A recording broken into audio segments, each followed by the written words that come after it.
Hello everyone, konnichiwa. Today we're going to be continuing on with some of our basic Japanese lessons. I'm a Japanese tutor. You can see my flyer here. My details are down the bottom. And if this lesson interests you and you live in WA and you're considering doing some face-to-face lessons, I can do that for you. Otherwise, I also do online lessons like you see through YouTube, but I can do it in a face-to-face setting. Please contact me for more information. If you check out the YouTube description box, there's a link to the Google Doc that I've got on screen now, so you can follow along with the lesson. Today's lesson is for 1日10月2018年. So we're going to continue to delve into our basic Japanese, and we're going to continue on from last topic, where we're kind of looking at different politeness levels in Japanese. And here we're going to look about how we talk about ourselves, about other people, and family members, to look at how these politeness levels work in Japanese. So one big conceptual difference we're going to have to get used to with Japanese is that the way we talk about other people is quite different than how we do it in English. Now, the biggest thing is when we address other people, we generally have to be respectful when we talk about these other people. So you can think of it maybe if you've got any experience with the military. With the military, they have a phrase which is salute the rank, not the man. And that's kind of how it works in Japanese. You kind of give respectful titles to people all around you, and it's not really reflecting on them personally. It's just kind of saying, well, because they're a different person to me, I should show respect to them. It doesn't really matter if they're older or younger than you. The first way we'll look at this is through name suffixes. So words that appear on the end of names to show respect. Now, there are words like he, you, them in Japanese, but generally we're just going to be using this last name and this honorific suffix when we refer to people. So you never use these suffixes for your own name, although invariably you'll probably make this mistake at some point. So we should start off by just remembering son. This is the most common one, and we'll see here it's gender neutral and it's polite. So this is just kind of the default setting. You're going to be using this the vast majority of time for people that you don't know. For kun, this is only used with men, okay, but also polite, so it's usable if you wish. And then we've got chan, okay. Now chan, we can only use with certain types of people, generally young children, younger than 10, animals, including pets. Girls tend to take this because it's a bit of a cutesy name suffix, but generally, again, unless you know the girl, you can't really use this. You're just going to have to default to son. Now, there are some other ones, but let's just stick with son for now. So let's see this in action, okay? And this is a very typical example of how the name suffix will work. So we've got two people here. We have Kiriyama and we have Takizawa, okay?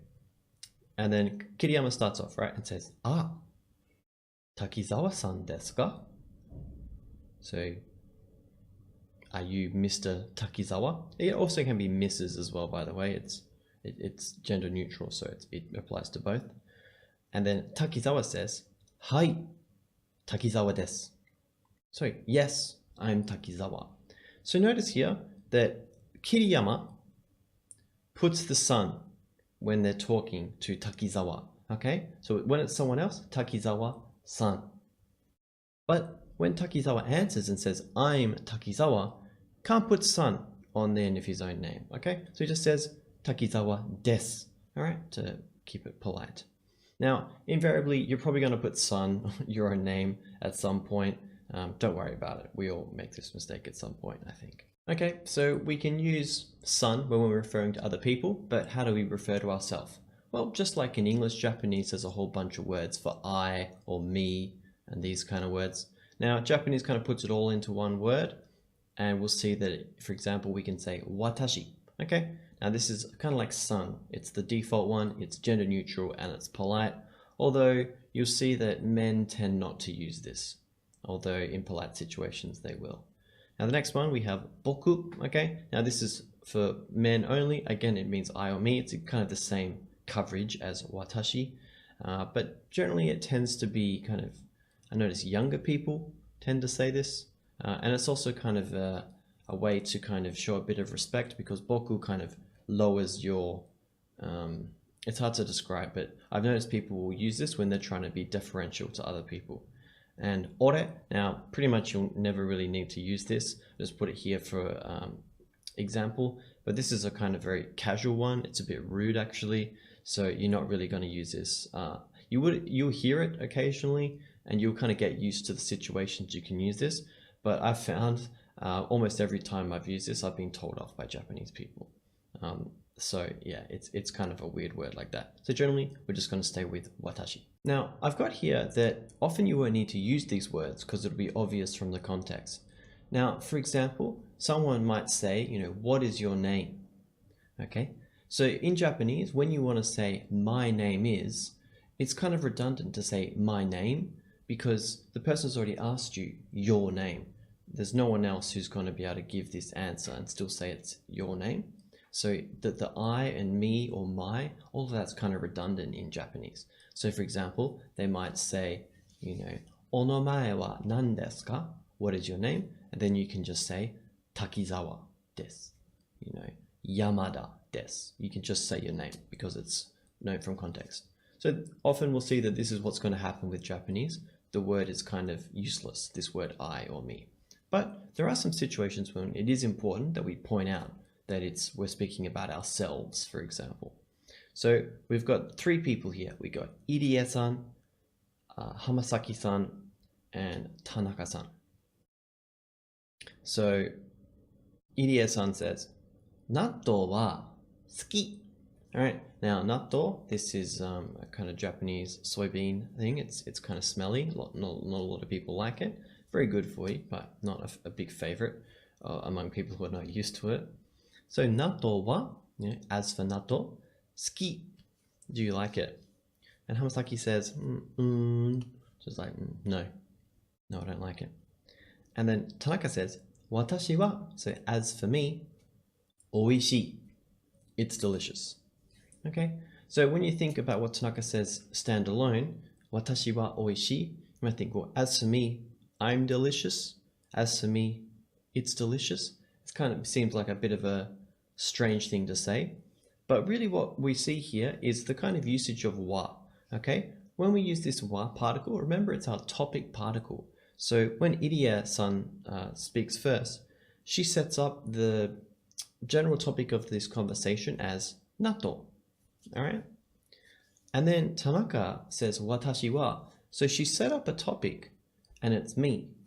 It's her, I guess, but the topic is watashi, which is I or me. And then she says oishii. So you can kind of think of it as setting up like a subtopic if you want. So from the context and this whole conversation, it's kind of obvious that Tanaka isn't saying that herself is not delicious. It's that she's talking about natto. When we refer to other people in Japanese, we'll see that this last name and the san suffix, for example, is not the only way we can refer to other people. Japanese has a whole variety of ways to talk about people in different jobs, to talk about people older than you, and this kind of thing. So one way we can do this is now, instead of looking at a suffix, we look at a prefix, okay? Something that comes at the front of a word. And it's very imaginatively titled an honorable prefix. Now, there are really only two of these we're going to look at in Japanese right now. There's o and go. Now, maybe confusingly, these both use the same kanji, but I would just not worry about the kanji right now. First of all, this word, these honorable prefixes, honorific prefixes, anyway, they tend to be written in hiragana all the time anyway, so you don't have to worry about the kanji. But it's here just for your viewing pleasure, if you want. So let's look at an example. So we got this word kane, okay? Now, kane, this means money, okay? But generally, when you hear this word in Japan, people are going to say okane, okane. All right, so it's going to be having that honorific prefix on there. Now, ocha is the same. Cha is tea. Ocha is just kind of a much more polite way to talk about tea. And again, it's the default. Most people are going to say it like this. Now, when is it o? When is it go? Well, the rule generally is that o applies to words of Japanese origin and go to words of Chinese origin. So we're going to see a table in a second, and we're going to see that the words which are made up of two or more kanji, these tend to take go, and then just single kanji tend to take o. But basically you only ever hear it one way, so it's not that hard to learn which one is which. And also there's not a whole bunch of these anyway, so you will learn them pretty quickly. So let's look at some family members and we'll see how these honorific suffixes and prefixes work together to show different levels of politeness in Japanese. So we'll see on the left-hand column, we've got our family member, and then we've got our own family versus someone else's family. And we'll see that we often have to change the way we talk about someone, whether it's in our own family or someone else's. So the first example we've got here is ryoshin. Okay, so notice we got a ri, that small yo, and then an u to lengthen the sound. Ryoshin. Okay, now that's if it's your own parent or parents. Okay, Japanese plurals don't really matter that much. Ryoshin. But if we want to talk about someone else's parents, you know, Tanaka no, then we say goryoshin. Okay, so Tanaka no goryoshin. So Tanaka's honorable parents. Okay, so we see go is on there, and what? Remember, because we have two kanji coming together. Now, don't worry about that so much. It's not super important to think about the kanji just quite yet. Next one, we have kazoku. This is family. And gokazoku, right? Someone else's family. Now, those are probably relatively straightforward, and we're going to see the other members of the family. It gets a little bit trickier. So, mother, your own mother, haha. Someone else's mother, okaasan. All right. Chichi, otosan. Okay? So we see okaasan and otosan, both of these have the honorific and prefix and suffix, okay? They're both there. Now, we see ani, oni-san, ane, one-san, okay? So we see, just be careful, it's ani versus oni-san and ane versus one-san. Be careful of that A and O. I know that these hiragana can look quite similar sometimes. But we see that the honorifics can be applied to a different word to talk respectfully about someone else's family. So the general idea is you're talking humbly about your own family and then honorifically or respectfully about other people's family. Because of this difference in referring to your own family versus other people's family members, this can create kind of a strange dynamic when you're having a conversation. So let's have a look at this dialogue and see how this plays out. So we've got Yamada and Bobu-san, okay? Now, Yamada says, Bobu-san wa, so as for you, Bob, Ajiajin desu ka? So, Ajiajin, are you an Asian? And then Bob says, Iie, so no, demo, haha wa Nihonjin desu. So, demo, but, haha wa, so as for my mother, haha wa Nihonjin desu. She's Japanese. As for my mother, she's Japanese. And Yamada says, "So desu ka? Otou-san wa?" So, oh, is that so? Otou-san wa? As for your father? Chichi wa Amerikajin desu. All right, chichi wa, as for my dad, Amerikajin desu. He's American. Then Yamada says, Naruhodo. So I see. Right? Naruhodo is a bit of a set phrase. It means I see. Now this conversation might seem a little bit weird, so let's break it down a bit. First of all, the important thing to note is that we've got someone called Yamada, and then both of these people are speaking in Japanese. So we can kind of assume that they're probably in Japan. Now we've got Bob. This is obviously not a Japanese name, but he's speaking Japanese. So this is kind of confusing to Yamada, because he's like, why is this guy speaking Japanese? It's kind of unusual, actually. Not that many people speak Japanese who are non-native Japanese people when they're in Japan. Generally, they tend to be like English teachers and stuff like that. So Yamada's kind of curious, right? So as for you, Bob, are you Asian? Now, he could also have maybe some facial features as well. So he kind of looks Asian, but his name's Bob, and he kind of doesn't look Asian as well, I guess. So you go, Yamada's like, what's going on here? And then Bob says, no, so I'm not Asian. But as for my mum, so haha wa, as for my mother, Nihonjin desu. She's Japanese. Okay? And he's like, ah, Yamada now. Ah, I see. Your mom's Japanese. This kind of explains it.